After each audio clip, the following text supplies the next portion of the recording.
per me è diventato così normale fare le pulizie nella cavità nasale. Il dito più lo ficco, più lo metto, più di lui io ho rispetto. Guardo con timore il mio giubbotto perché il freddo potrebbe ghiacciare quello che dal naso ho prodotto. Scaccolo matto, ho il mio naso secernio, sono rovinato.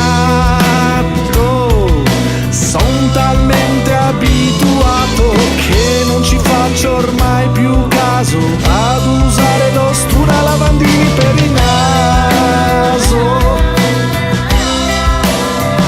Il lavoro è di rappresentanza e vendo caccole ad oltranza.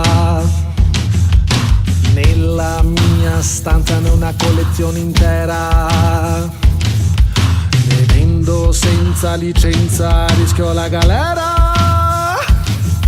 Se provo a venderla a una persona a caso, rischio che sia della finanza.